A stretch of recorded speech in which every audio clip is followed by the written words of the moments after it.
You guys, this is iconic to say the least. How are you doing? Good, yeah. I'm feeling very iconic baby at on the the moment. front row there. There's a baby in the front row. We're obviously here to talk about Lord of the Rings. We're going to take questions from the audience. Jermaine is out there somewhere with a microphone. He's going to find you. He's going to give you. Hello, Jermaine. Jermaine will select you, and he will pick the question. Is that okay? And you're already standing up. It's fine. How are you finding Liverpool this weekend? Have you had a good weekend? It's been Love great. it. Liverpudlians. Fantastic meals. I didn't know the Beatles are from here. So that was a good thing to find out. No way. Yeah.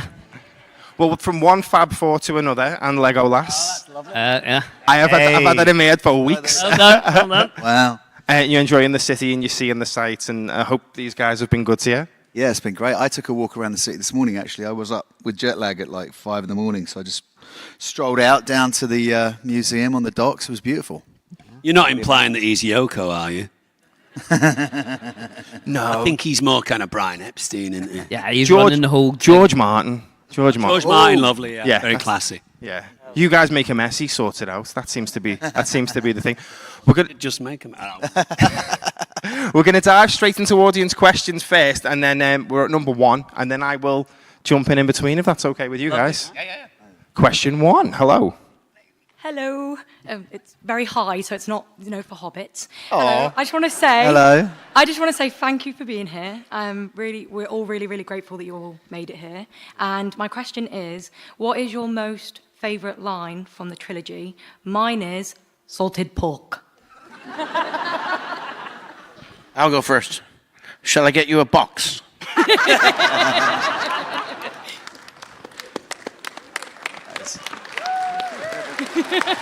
Well done, Sean. I mean, you bow to no one. Yes. Yeah. I like the one that Gandalf does to Frodo about, it is not our job to decide, what I can't remember. What to do with the time that is given to us. Whether to take. Were there any lines in that movie? You get the idea. They're taking the hobbits to Isengard, of course. Yeah. Everyone's taking my lines. Taking the hobbits to Iconic. Isengard? I haven't got anything left to say. Taking the hobbits to Isengard. And you have my bow. Yes. Thank you. What's so funny is when we were talking about you guys coming over here, I went, yeah, they're taking the hobbits to Isengard, yeah, I suppose, yeah. A whole one. Where's the next question, number 2? There's number 2 over there. Hello, number 2. How you doing? You okay? How are you? Question is for Elijah. Your last shot in Return of the King is, I forget the line now, not quite there's room for a little more. What's the juxtaposition of your character saying goodbye to Middle-earth against Peter Jackson, who wasn't really ready to let go of Middle-earth? Can you talk about filming that shot? That's so interesting. It's a really good question.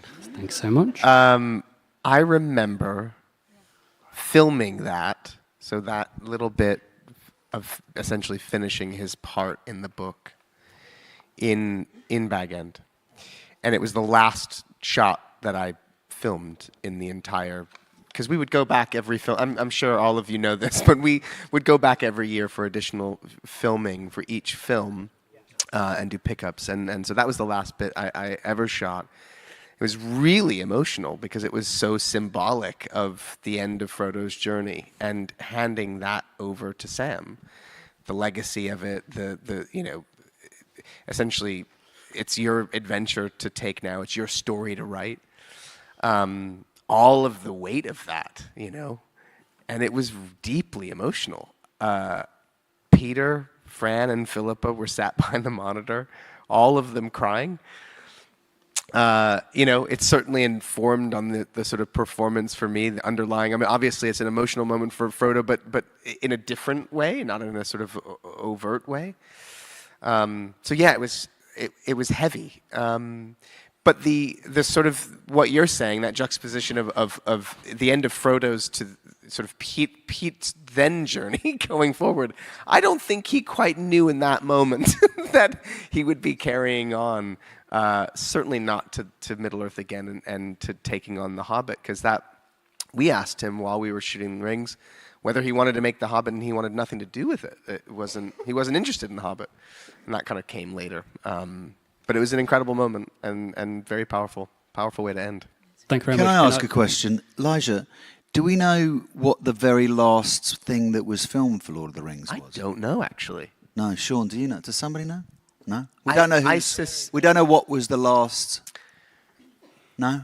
I suspect it would have been, it'll be Late shots and technical, stuff. like... But like last miniature. cast who was out, do we know who that was? Don't know. There has to be a last cast moment. I don't know what that is.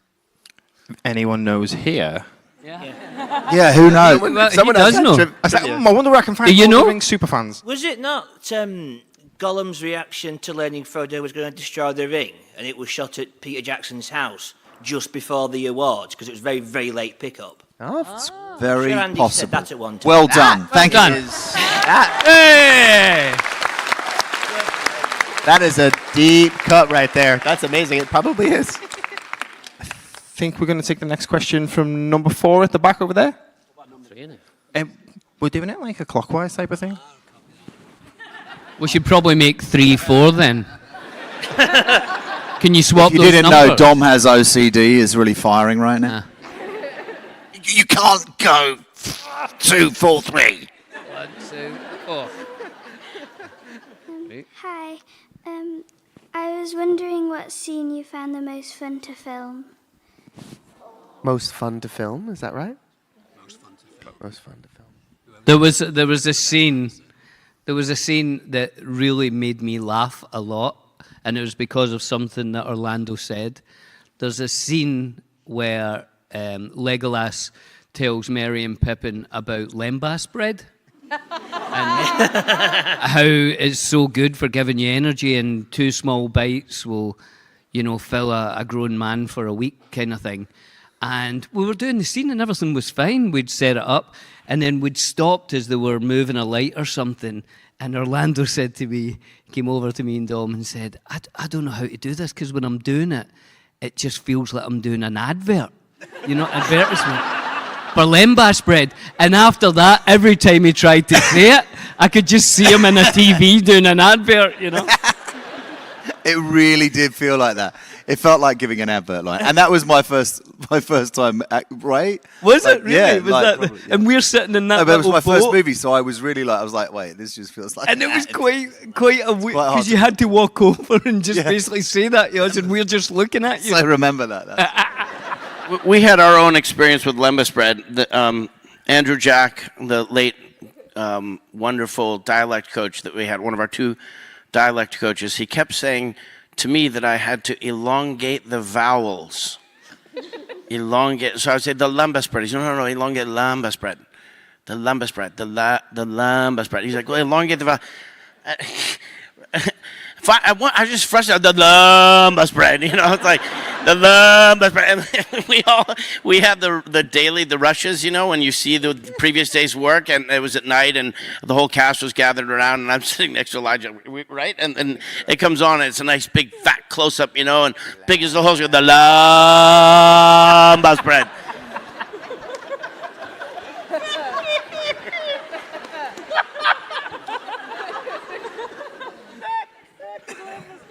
Is that, was I that get the stuck. I get potato. You know what I mean? It's like.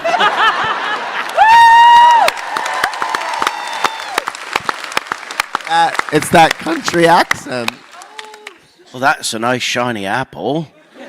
That was the line that they I couldn't quite do the accent the way they wanted us to do it. I'm just slow or something. And Andrew got a tape of a West Country farmer. So, well, that's a nice shiny apple. So before every line of dialogue I ever did in the entire movie, I said, that's a nice shiny apple. Mr. Frodo.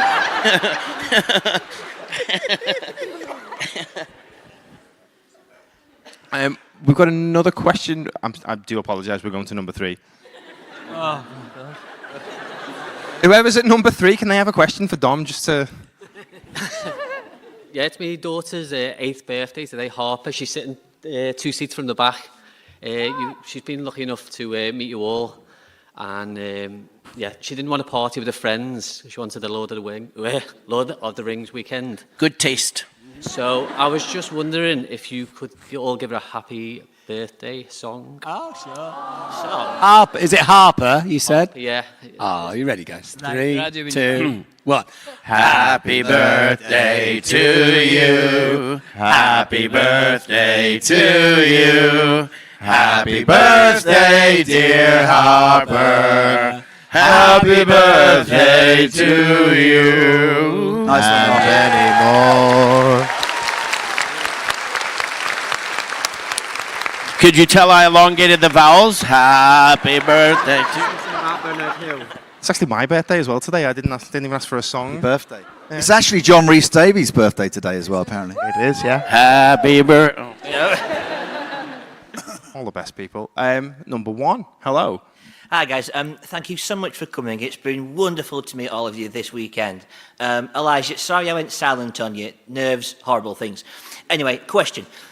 Were there any decisions that your character made throughout the course of the trilogy that you didn't agree with? And if so, what would it be?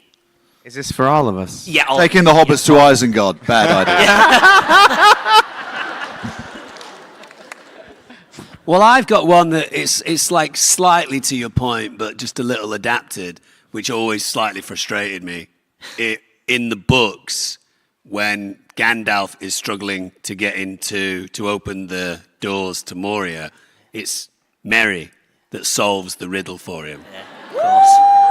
And I was on set, a 24-year-old young man, and Pete and Fran are very smart, very shrewd people. And Fran could always make me do anything because Fran's just a beautiful elven princess. And she came over to me and put my arm around me and said, Dom, we're thinking of giving that moment to Frodo. And I just went, oh. Why? And Fran said, well, we're trying to establish this stronger connection between Frodo and Gandalf before there's kind of a break between everyone, and it's important to just try and have those connections. We'll find something else for you. And you can't say, you're not in a position to say yes or no anyway, but I remember thinking, I don't have a lot to do in these films. And Elijah has quite a bit more than I do. So I didn't really agree with that.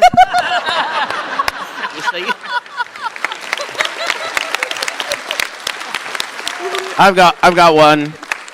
So you know that there were many units: first unit, second unit, A unit, B unit, helicopter unit, the insert unit, the scale double unit.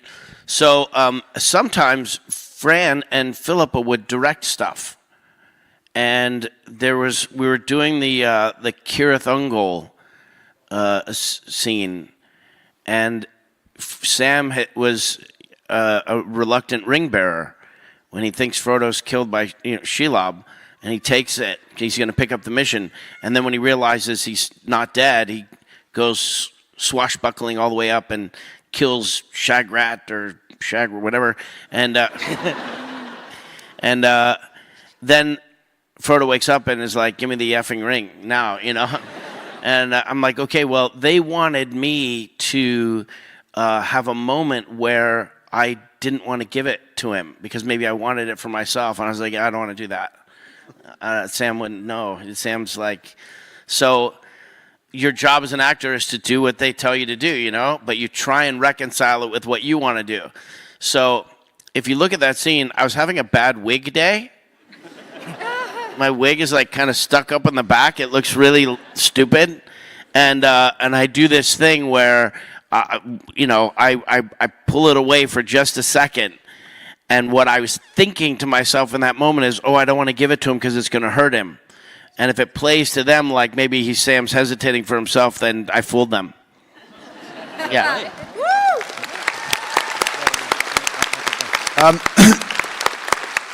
Does anyone want to ask me a question? Because I've got to leave now. I'm so sorry. I've got a flight to catch, unfortunately, so I'll be out. But Who was your favorite Hobbit? all four of you, all together at the same time. Can I ask the question? You can ask a question. You said it was your first film, and then Dominic alluded to reading the book and finding out, obviously, his character was things. Did you read the book in advance? Did you know what was coming for Legolas, and how did you prepare? Yeah. Oh, well, mate. You all right? Yes, I had read the books in advance. I'd actually read The Hobbit years before, but then I obviously read Lord of the Rings. I think for everyone it was like a bit of a Bible. I think Ian always said that, and it was like we would always refer to our characters from the book. And back then, there wasn't emails. I used to send faxes to Pete and Fran saying, well, I think Legolas brings this news about Gollum when he comes to Rivendell, and that's a really important piece of information, you know, because that's the whole sort of, and so, equally to you, you know, similar to you. I think we all had, you know, lots of ideas that we were attached to that we had to obviously let go of at different times just to serve the film, which I think, you know, obviously worked out really well for the film and actually for all of us in turn. But it was, there was just, I think you couldn't not have the book sort of inscribed in you, and I think there was a huge sense of responsibility that we all felt to bring these characters alive, you know, and it was certainly as my first role, it was like, wow, felt like a lot of responsibility, but also, you know, we were super supported by the production, by Pete and Fran and everyone, you know, lots of movement training, lots of dialect. I mean, I think I was the first to get there, actually. I was like there, and then you guys came in, right? And I was like there for 3 months, and I was like, just kind of being taken to horse riding classes, and I was like, this is amazing. And archery and stuff like that. But then you guys came in. We flew together. That's a lie. We flew together. Yeah, in a plane. We flew together. We flew together. We saw each other in the airport, and it was really funny because it was his birthday, and we had a glass of champagne that was free, I think, right? Something like that. We were flying business, maybe. Yeah. Were we? Is that possible? And yeah, but it was so funny. What was the first thing you said to me? I think you came over and said, "You look like an elf." Yeah, I did. And I was like, which is really weird because you wouldn't have known what I looked like, right? No, I didn't. No. It just said you're flying with someone, Orlando Bloom, and he's playing the elf Legolas. And I was going down to get some money changed into New Zealand money, you know, in the little hut that they have in an airport. And I saw this guy, and I was like, he kind of looks like an elf. And I thought, I'm going to ask him. I said, you're not Orlando Bloom. Yeah. And then it was your birthday, and we had a nice. And then we learnt the poem, if you remember, on the flight, because obviously it's like 30 hours to get there. And we tested each other on one ring to rule them all. Yeah. Because we both had the book, obviously, and I was like, okay, go, how much do you know? Oh, man. I have to say, that was so magical, wasn't it? Arriving in that country. Oh my God. Do you remember when we arrived as well, they gave us the script in a leather bound with your name on it. It felt like so special, didn't it? Yeah, there was so much. That was very magical about the whole period. Anyway, I just want to say thank you all very much for having me. I haven't done many Comic-Cons, but you've been amazing. It's been so nice to say hello and hi and take photos and sign things, and I hope you've all had a great one, and I'm sorry I have to dash off. And as for you lot, on your bike. All the best. So well.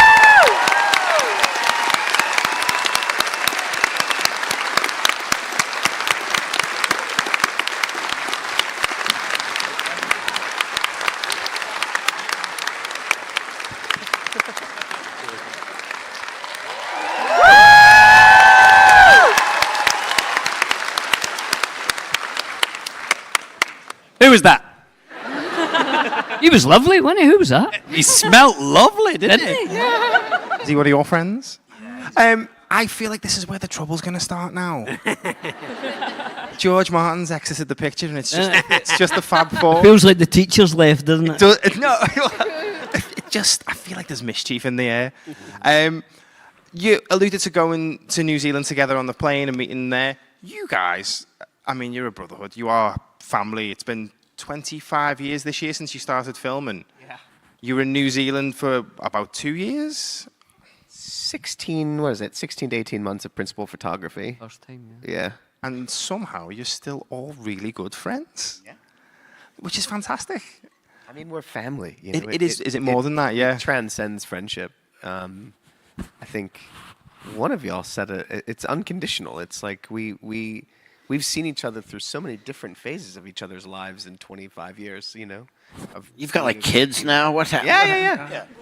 Absolutely. Yeah, that's what happens when you have friendships for this long. I said this at the last convention, I think, is you obviously see all colours of those humans and you accept them all because you love all parts of them. You love the good and the bad because you're like, well, I just want to know you in however way you show up. You know, that's really, for me at least, that's what it means to be a friend. Is like, when it's good, I'm still your friend, and when it's bad, I'm still your friend. You know, that's how it works.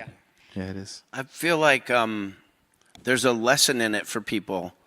You know, the big curiosity whenever we would go anywhere right after the films came out was, you know, is it true? Is it real? Are you really friends? Do you really like it? Are you really like your character? You know, the fantasy was so wonderful that people wanted to confirm it, that it's actually real. And when you are part of a project that you're proud of and it's important, you go into it and there's an expectation that you're gonna, you know, as a professional, you're going to have a good relationship.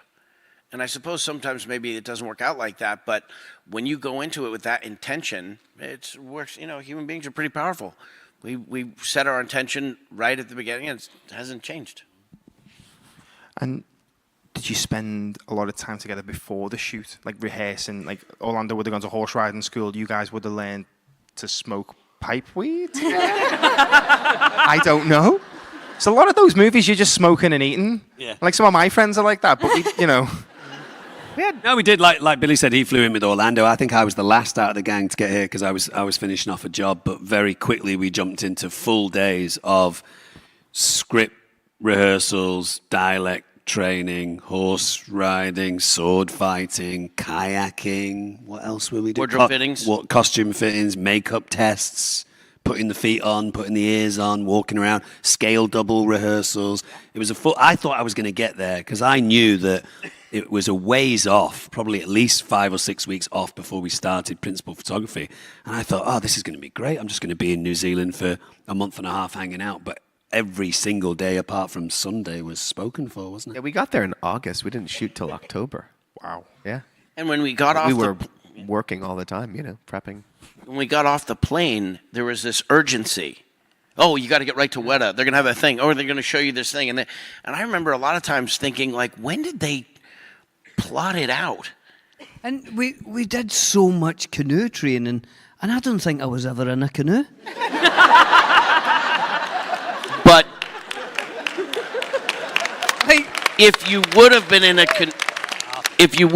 a canoe, you were ready. I was, yeah. If they ever needed me in a canoe, Yeah. I could do everything in a canoe. Yeah.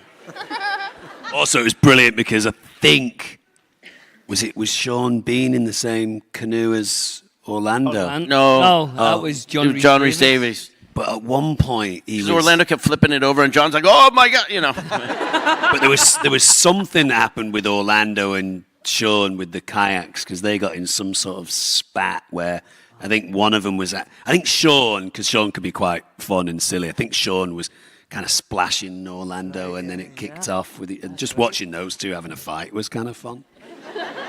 That is quite fun, but the idea of Sean Bean being fun and silly is something that's... Oh, Sean Bean's hilarious, man. Sean Bean is hilarious. He's just very droll, very Yorkshire, you know what I mean? So it always comes out like that.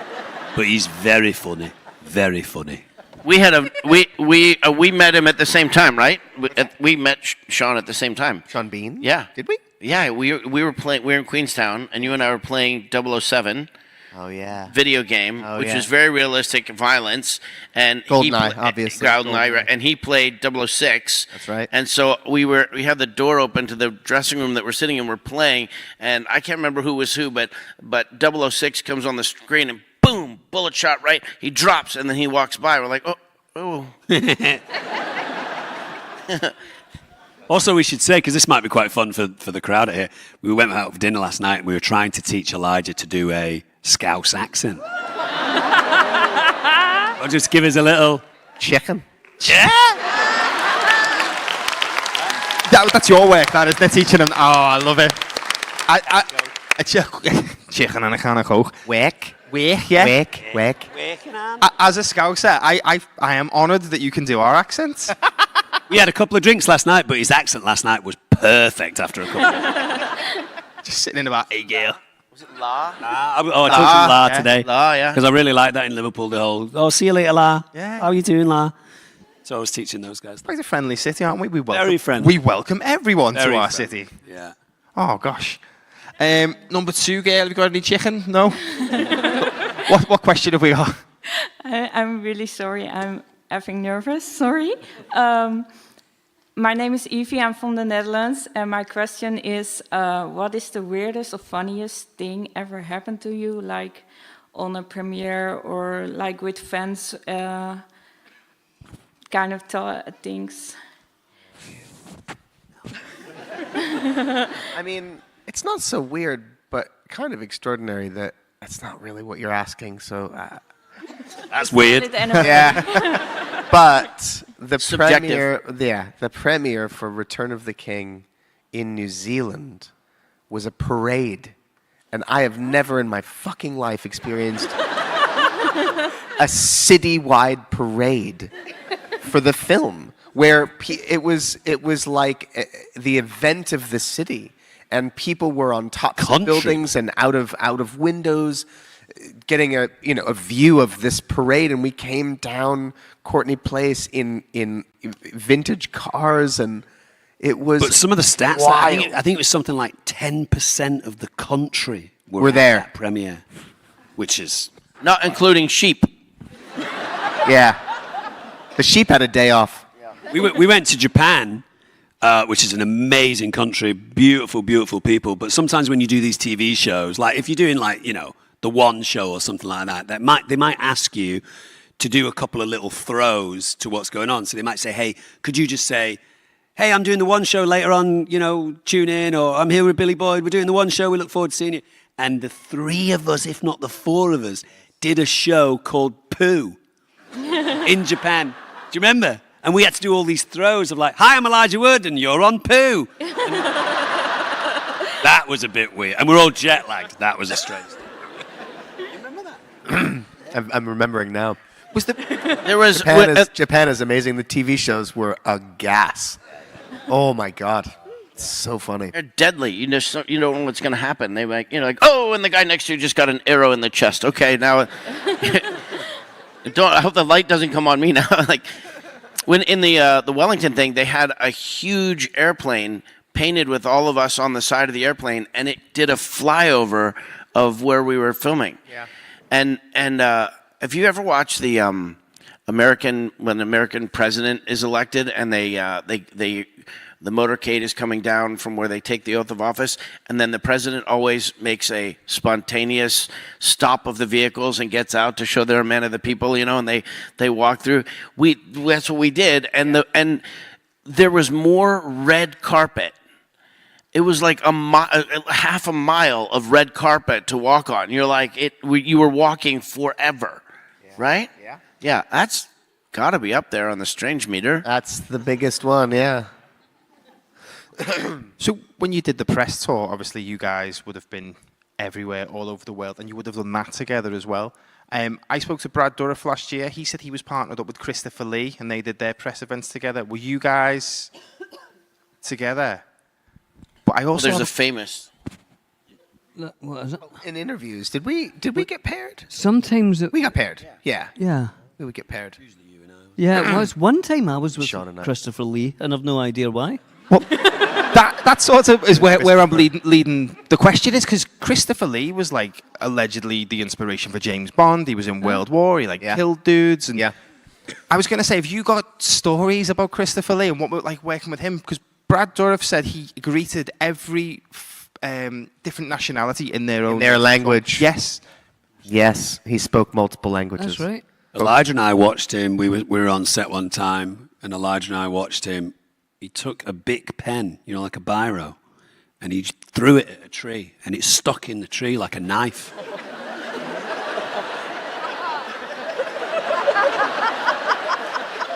He and I sat next to each other on a flight from Auckland back to Los Angeles. Oh boy. Well, he's an older man, and Yes. I'm a talker, so I was like, I'm just going to be, it's true, I know. I accept myself for who I am. But I just thought I'm going to be, I'm going to give him his space or sleep or whatever. He turned like this, and I turned like this, and it was 10 hours of non-stop talking between the two of us. And then when another time we went to Paris, and he brought me to a club on the Champs-Elysees. He had one of these, gentlemen's club sounds like strippers, but it was a club. For gentlemen. Yeah. Gentlemanly. They know. Yeah, it's like something out of like out of James Bond. And we went in there, and it was like he made a big. It was a thing that he brought me into this club, and we stood out, and he's like, "This is where we stood, like when the war was over." Yeah. It was pretty. When the parade happens, when they. Yeah. So Do you it was. remember in Paris as well? I think it was like Dior or something. There was a store, or like an expensive, fashionable store, and his wife had went into the store. And there was one wall was like wallpaper of an old picture, black and white photograph of a model, beautiful young woman.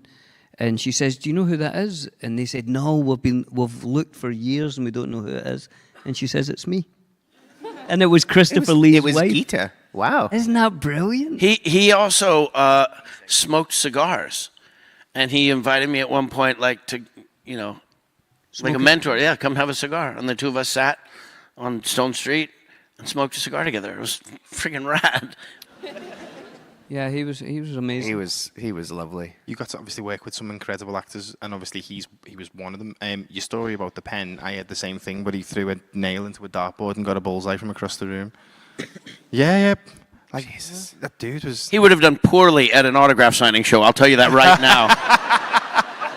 He can do a lot. Made albums, made heavy metal albums as well. Yeah. And I don't know if you guys have seen in the DVD extras his farewell speech where he's almost in tears and he's saying to all of us, we were all there, like, and obviously he's addressing Pete more than anyone else, but he's saying like, in my entire career, I've never done anything this great, and you guys have done something extraordinary, and I'll always remember this. And he was very moved by it, and that's Christopher Lee. I mean, what? Don't judge me. But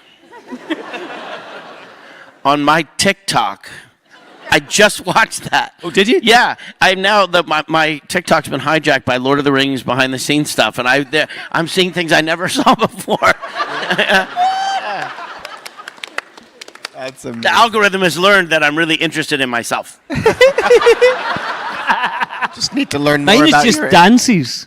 I'll learn all those dances, TikTok dances. I love them. Billy was trying to teach us a Korean dance, but we never got round to it to do it. I'm not going to ask you to. I might ask you. Oh, you want to do it? No. Okay. We're going to go and take a question from number 4. Sorry. Hi, my name's Danny. I'm going to apologise to Elijah in advance for this question. So I'm doing this on behalf of a friend, and the question is, when... You don't have to. To be fair, I actually think it's quite a funny question. All right, it doesn't help that I'm a chef, so I've added to it. So apologies again. When orcs say meat is back on the menu, does that imply that they know of the existence of restaurants in Mordor? And if so, how do they eat said meat? Do they marinate it, or do they like to just barbecue it? I know. Apologies. This is the thing that happens in modern writing for old times. It happens a lot. in in Star Wars, the Last Jedi, there's a whole like when he's talking to General Hux, and he's like, hold for General Hux, like it's a fucking telephone call. I'm sorry, like let me patch you in. What are you fucking talking about? It's not a phone. So the same thing, like meat's back on the menu. What menu are they talking about? It's definitely it's that thing where you just take liberty because it's a fun joke, you know. It's a good bit of writing, What doesn't and help it is he gets attention. cosplays But as Luke Skywalker, so that's just made it even funnier. What's that? He cosplays as Luke Skywalker, so you've just made that even oh well, funnier. perfect. I tied it all together.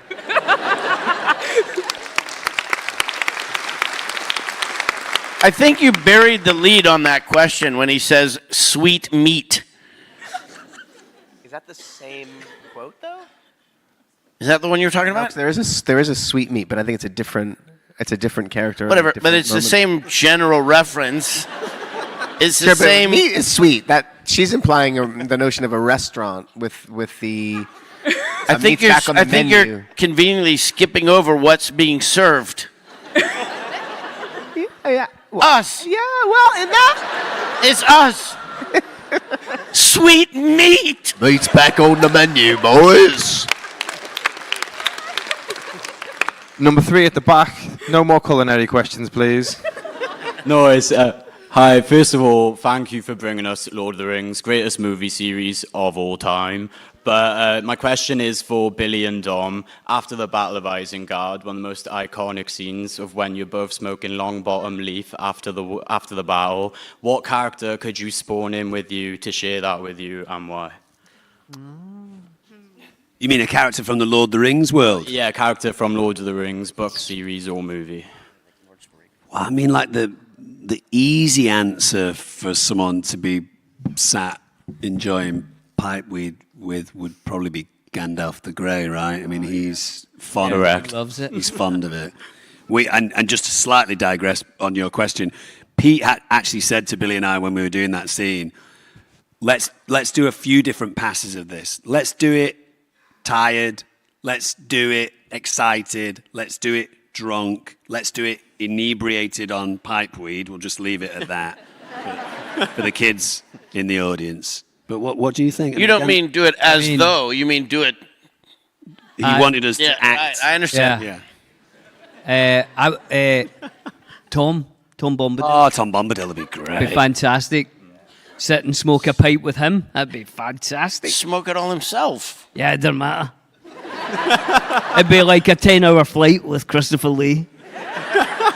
He'd tell you some stuff. Went by in a blink. I love Tom Bombadil. Before we move on to the next question, obviously, we've not really spoke about Peter Jackson, who at the time was primarily known for horror films and like Heavenly Creatures, like a New Zealand drama, and then to give him the keys to the biggest fantasy franchise in existence and to make 3 films consecutively at once was possibly a bit of a surprise. What was your relationship like with Peter? How was it working with such an incredible filmmaker and a gifted man? I remember being really thrilled when I heard that he was directing it, actually. I was a big fan of his work, primarily Heavenly Creatures and The Frighteners.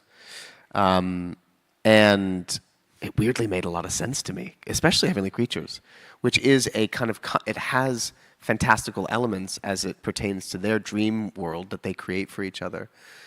And it's also rooted in real human drama, these characters that are going through a pretty heinous thing in their deep relationship, and then ultimately this murder that they carry out together.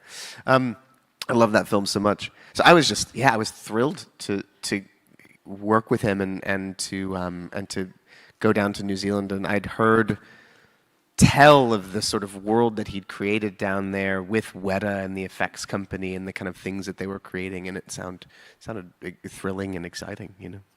So my father, John Astin, the original Gomez Adams in the Adams family, he played a character called the Judge in Frighteners, and he had his jawbone sticking out, and he'd been dead for a long time, and he had a bloodhound that had been dead for a long time, and he came to my wife and I had a little house, 2-bedroom house in the valley in Los Angeles, Sherman Oaks, and he and my stepmom came over with pictures of his experience with Weta.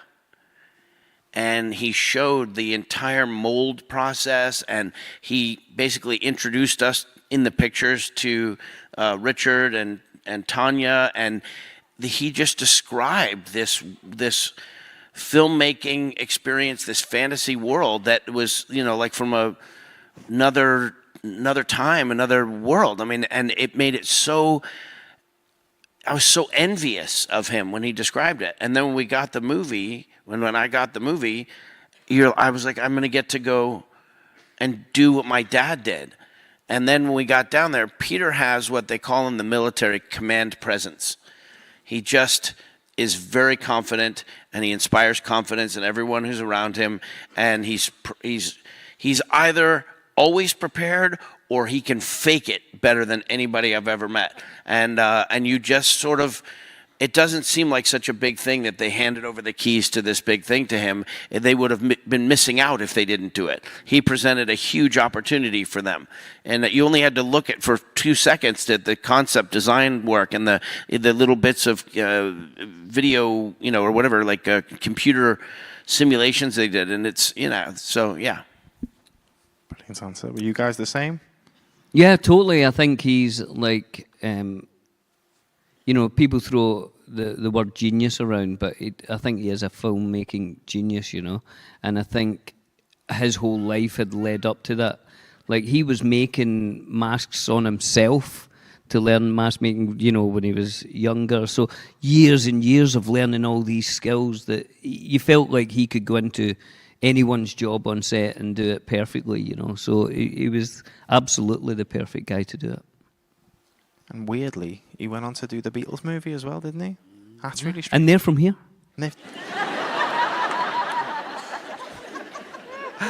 We have got 3 minutes and 40 seconds left. I have been talking your ear off for nearly 45 minutes, guys. I appreciate your time, and I know they appreciate your time. We've got time for one last question, and I'm going to let you pick it. Oh, really? What the number? Go. Where were we last? So, I'm sorry. 3 was the last one. We were at 3 last. I'm getting a lot of people saying that the number one should go. So we'll give it to the number one. Sorry, 2, 4, 3. Hi, thank you for that. So you were mentioning TikTok before, and this is just a funny question to kind of end the afternoon. I don't know if you remember, Dom and Elijah, you did an interview about 20 years ago. That has never forget. I think I remember. And I kind of just wanted to ask if there are any updates to the following questions. Do you wear wigs? Have you worn wigs? Or will you wear wigs? And when will you wear wigs? I do. I have. I certainly will again. And as to when or where? It was when, I think. When? Yeah. When will I wear wigs? There's actually a movie called The Toxic Avenger that's a remake of a Trauma film that'll come out sometime later this year, hopefully. I wear a wig in that. Okay, cool. You know what's funny about that thing, though? And I'm sure it's funny about some of our other experiences in Lord of the Rings. Certainly for me, with that particular thing that went on, you can never tell ever what's going to catch fire. If someone were to say to me, in that Lord of the Rings experience, what are going to be the moments that are going to stand out? I might say, oh, this and that. I would have never said, oh, this silly little interview that I did with Elijah is going to have some sort of abiding legacy. But Billy is on TikTok all the time, and I know Sean is as well. Constantly, Billy will be like, that wig thing is on again. It's on again. It's on. We have the same TikTok. Yeah. It's. You know what? We never think about this. Hans Jensen should have his own interview show.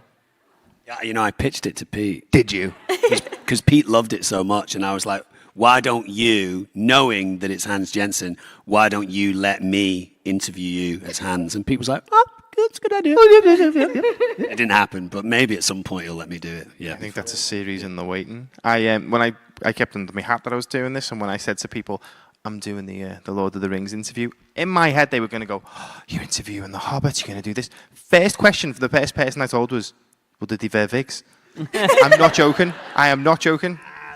Well, it's bigger than the Lord of the Rings. Yeah, so I was just going to say that it's not just that. They're the game they made up, the TIG game, and there's at a certain point, people wanted to extend their experience of Lord of the Rings into the making of it and into like our friendships and so it's that kind of stuff. And It's even though I think the "When Will You Wear Wigs" line is funny and kind of came out of left field and all that kind of stuff, my favourite line in that thing is "The dolphin is dead." Died in a car accident, because you watch Elijah's face and he goes, like, what the fuck are you talking about? So, and I think that perfectly encapsulates both your friendship, your brotherhood, and the whole making of the film. And it's a perfect place. It is. Thank you very much to put a pin in this panel. But you should be clear with them. The dolphin did not die in a car accident. And unfortunately, that is where we do have to end it. Liverpool, thank you so much. Please give it up for Thank you. Woods, Sean Astin, B.Boyd, and Dominic Monaghan. I'm just going to get off the stage for a second and just leave these guys. If you guys just Oh, what's that? You want to do it? Yeah, I'm not good at this kind of thing. So I can do this. So we lost a member of our family this morning. Bernard Hill passed, King Theoden, and so we just want to take a moment before we walk off the stage to honor him. He was supposed to be here. He was supposed to be here today and yesterday. With him. So we love him. He was intrepid. He was funny. He's gruff. He's irascible. He was beautiful. We just we were watching it actually, I think, and we were talking about the movies, and I said to Dom, I don't think anyone spoke Tolkien's words as great as Bernard did. I think the way he grounded those words into a realism that he would break my heart when I saw him on the screen. He was a wonderful man, and he'll be sorely missed. So, our king. Thank you all.